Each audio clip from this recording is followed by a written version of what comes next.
কেন্দ্র টার্গেট করে ফল গণনায় কারসাজির অভিযোগ তুলে সমালোচনার মুখে পদত্যাগ করলেন পুলিশের মহাপরিদর্শক বাহারুল আলম। সকালে ভোগড়া বাইপাস শিল্পাঞ্চল পুলিশ 2-এর বিশেষ কল্যাণ সভায় যোগ দেন তিনি। ক্ষমতার পালাবদলের বাকি আর মাত্র একদিন, তার আগেই প্রশাসনের শীর্ষ পর্যায় থেকে আসছে পদত্যাগের খবর। সেই ধারাবাহিকতায় পুলিশ প্রধান বাহারুল আলমের পদত্যাগপত্র জমা দেওয়ার তথ্য সামনে এসেছে, যার নাম উঠে এসেছে বিডিআর হত্যাকাণ্ডের তদন্ত প্রতিবেদনে। আর এই প্রেক্ষাপটেই তাকে ঘিরে বাড়ছে নানা প্রশ্ন ও সন্দেহ। ত্রয়োদশ জাতীয় সংসদ নির্বাচনের পর নতুন সরকার রাষ্ট্র ক্ষমতায় আসার আগেই রোববার পদত্যাগপত্র জমা দিয়েছেন পুলিশ মহাপরিদর্শক বাহারুল আলম। চুক্তিভিত্তিক নিয়োগে থাকা পুলিশ মহাপরিদর্শক আইজিপি বাহারুল আলম পদত্যাগ করেছে বলে গুঞ্জন ছড়িয়েছে। বিকেলে তার পদত্যাগের বিষয়ে জল্পনা দ্রুত ছড়িয়ে পড়ে। বেশ কয়েকটি সংবাদ মাধ্যম এই বিষয়ে প্রতিবেদন প্রকাশ করে। এর আগে গত জানুয়ারিতে আইজিপি তার সরকারি পাসপোর্ট জমা দিয়ে সাধারণ পাসপোর্টের জন্য আবেদন করেন। গুঞ্জন ওঠে পদত্যাগ করবেন চুক্তিভিত্তিক নিয়োগে থাকা পুলিশ মহাপরিদর্শক আইজি বাহারুল আলম। গুঞ্জন শেষ হয়েছে, পদত্যাগপত্র জমা দিয়েছেন তিনি। পুলিশের আইজিপির পদত্যাগের গুঞ্জন, মন্ত্রিপরিষদ সচিবের নিয়োগ বাতিল, ঢাকা বিশ্ববিদ্যালয়ের উপাচার্যের পদত্যাগ সহ আরও কয়েকটি পদে রদবদল।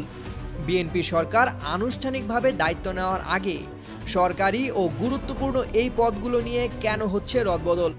এই পদগুলোতে রদবদল হওয়া সময়ের দাবি, বিশেষ করে পুলিশ প্রধানের পদ। কারণ এই স্বাধীন বাংলাদেশে একটা সুষ্ঠু, নিরপেক্ষ এবং অবাধ একটা নির্বাচন হওয়ার কথা ছিল, এবং যেই প্রতিশ্রুতি এই আইজিপি বাহারুল আলমের পুলিশ বাহিনী তারা দিয়েছিল, এবং এই আইজিপি বাহারুল আলম নির্বাচনের আগে সে বলেছিল যে একেবারে সুষ্ঠু, অবাধ এবং খুবই শান্তিপূর্ণ একটা নির্বাচন হবে।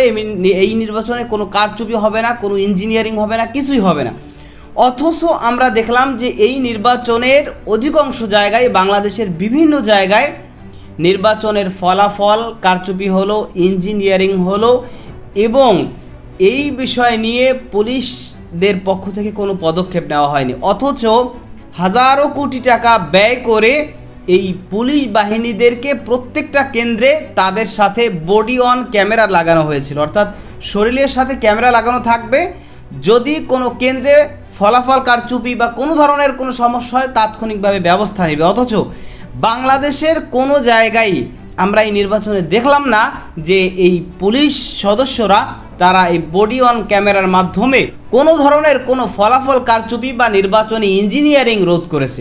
যে কারণে এবার নির্বাচনের ফলাফলকে বিতর্কিত করায় এই পুলিশ প্রধান আইজিপি বাহারুল আলমকে তার পদ থেকে বহিষ্কার করা হচ্ছে। দর্শক, এ বিষয়ের কিছু অংশ ভিডিওর শুরুতে শিরোনামে আপনারা দেখেছেন, বিস্তারিত দেখবেন পুরো ভিডিও জুড়ে। এই বিষয়গুলো দেখার পূর্বে আপনাদের একটা অনুরোধ করব, যারা আমাদের চ্যানেলে নতুন আসছেন চ্যানেলটি সাবস্ক্রাইব করে অল ক্লিক করে বেল আইকনটি চালু করে দিবেন। দর্শক, চলুন আমরা দেখব যে এবার নির্বাচনের ফলাফলকে বিতর্কিত করায় এই আইজিপি বাহারুল আলমকে যে বহিষ্কার করা হচ্ছে সেটা আমরা দেখব। সেটা দেখার পূর্বে চলুন প্রথমে আমরা একটু দেখে আসি। নির্বাচনের ফলাফলে কারচুপি করে জামাত জোটকে হারিয়ে দিলেও সংস্কারের কারণে এবার আবার উচ্চ কক্ষে সেই জামাত জোটই ক্ষমতাধর হচ্ছে। এই বিষয়ের সুসংবাদটা আমরা প্রথমে দেখে পুরো বিষয়টা দেখব। ধৈর্য ধরে একটা লাইক দিয়ে ভিডিওটি শেষ পর্যন্ত দেখতে থাকুন। সুখবর হলো, গণভোটের রায়ে এবার সংসদে থাকছে উচ্চ কক্ষ, আর এই উচ্চ কক্ষ গঠিত হবে পিআর বা সমানুপাতিক প্রতিনিধিত্ব পদ্ধতিতে। সমানুপাতিক পদ্ধতির মজাটা হলো, এখানে কোনো ভোট নষ্ট হয় না। একটি দল সারা দেশে যত শতাংশ ভোট পাবে, উচ্চ কক্ষের 100টি আসনের মধ্যে ঠিক তত শতাংশ আসন তারা পাবে। আর এখানে জামায়াতের জন্য অপেক্ষা করছে এক বিশাল সারপ্রাইজ, যা বিএনপির জন্য হতে পারে বড় মাথা ব্যথার কারণ। বিশ্লেষকরা বলছেন, নিম্নকক্ষে বিএনপির সংখ্যাগরিষ্ঠতার দাপট দেখালেও উচ্চ কক্ষে তারা জনসমর্থনের প্রকৃত আয়নার মুখোমুখি হবে। আর সেই আয়নায় বিএনপি ও জামায়াত প্রায় সমান সমান শক্তির অধিকারী। আসুন এবার খাতা কলমের অঙ্কটা মেলানো যাক। উচ্চ কক্ষের মোট আসন সংখ্যা 100টি। জামায়াত জোট ভোট পেয়েছে 43.9%। পিআর পদ্ধতির নিয়ম অনুযায়ী 100 আসনের মধ্যে তারা পাবে 44টি আসন। অন্যদিকে বিএনপি জোট ভোট পেয়েছে 46.6%, অর্থাৎ 100 আসনের মধ্যে তারা পাবে 47টি আসন। পার্থক্যটা খেয়াল করেছেন? নিম্নকক্ষে যেখানে দুই দলের পার্থক্য ছিল 135টি আসনের, উচ্চ কক্ষে সেই পার্থক্য নেমে এসেছে মাত্র 3টি আসনে। বিএনপি 47 এবং জামায়াত 44, আর বাকি প্রায় 9% ভোট যারা পেয়েছে, অর্থাৎ অন্যান্য ছোট দল এবং স্বতন্ত্ররা, তারা পাবে বাকি 9টি আসন। এই পরিসংখ্যানের রাজনৈতিক তাৎপর্য বা পলিটিক্যাল ইমপ্লিকেশন অত্যন্ত গভীর। কেন?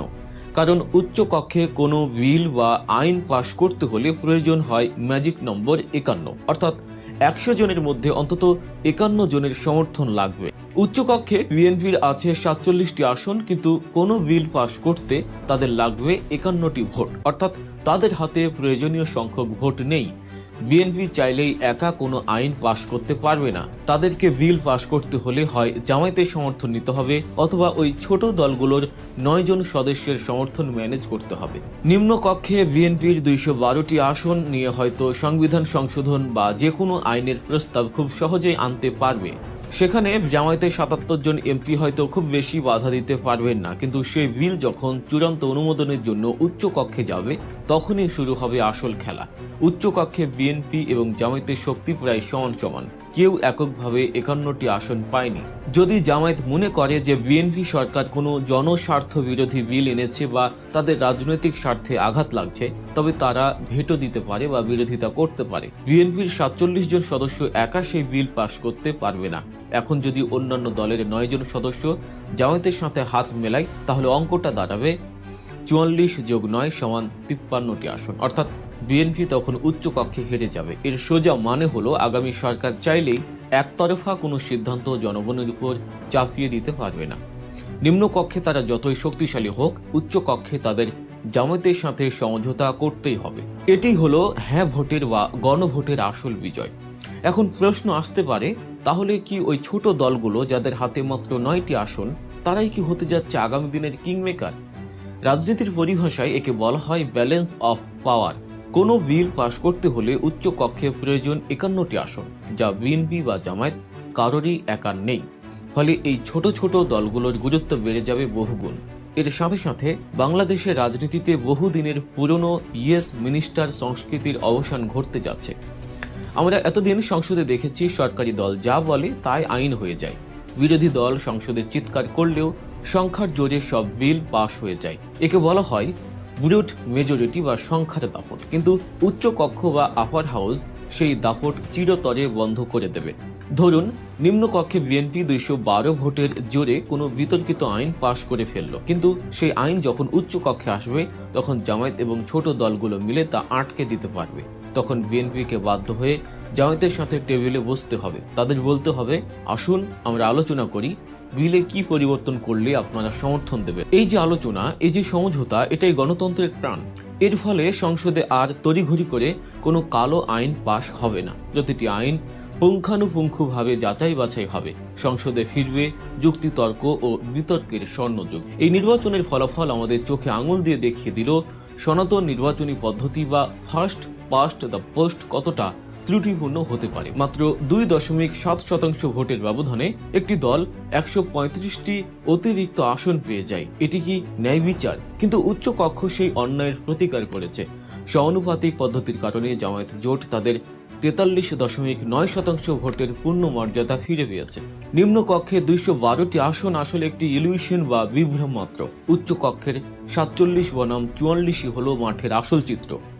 জামায়াত কর্মীরা হয়তো নিম্ন কক্ষের ফল দেখে হতাশ হতে পারেন, কিন্তু উচ্চ কক্ষের এই ফলাফল তাদের জন্য একটি বিশাল মোরাল ভিক্টরি বা নৈতিক বিজয়। এটি প্রমাণ করে জনসমর্থনের দিক থেকে জামায়াত এখন বিএনপির সমান্তরাল শক্তি। রাষ্ট্র পরিচালনা চাবিকাঠি এখন আর এককভাবে বিএনপির হাতে নেই, তা ভাগ হয়ে গেছে।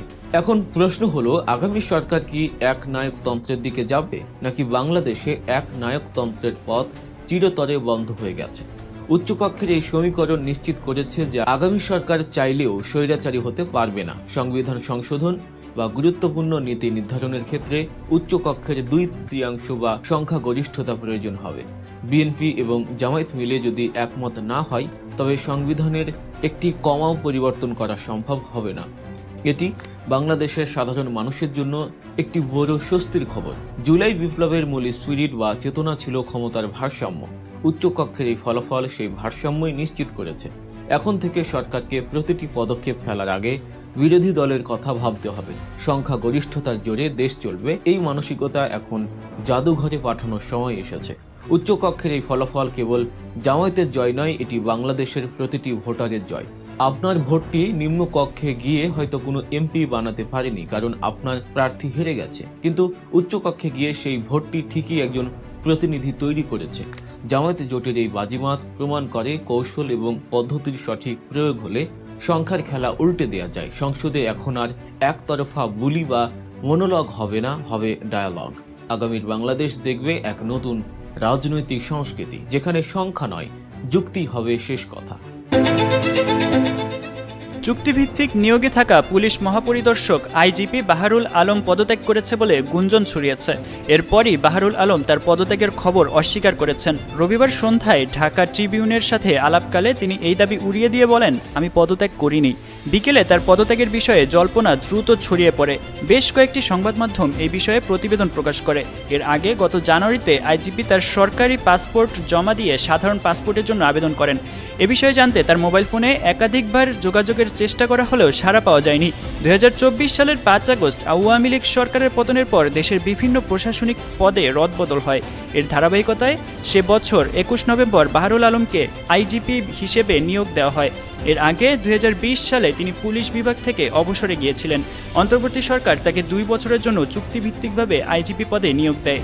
সে অনুযায়ী চলতি বছরের 21 নভেম্বর তার চুক্তির মেয়াদ শেষ হওয়ার কথা ছিল।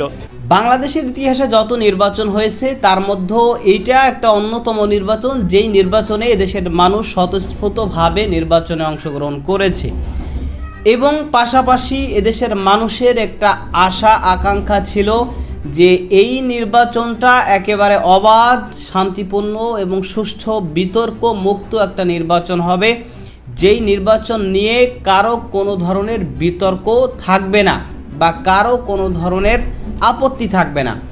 অথচ আমরা দেখলাম যে এই নির্বাচন ঠিক নির্বাচনের ভোট গ্রহণটা সুষ্ঠু হলেও নির্বাচনের ফলাফলের ক্ষেত্রে এখানে নির্বাচনকে বিতর্কিত করে ফেললো। একটা নির্বাচন তো শুধু মানুষ সেখানে সুষ্ঠুভাবে ভোট দিতে পারলো, এটাই তো সুষ্ঠু নির্বাচন নয়। কারণ নির্বাচনের অংশ যেরকম ভোট দেওয়া, ঠিক তেমনইভাবে নির্বাচনের ফলাফলটা সুষ্ঠুভাবে নিরপেক্ষভাবে সঠিক যেটা সেটা প্রকাশ করা, এটাও তো একটা নির্বাচনের অংশ।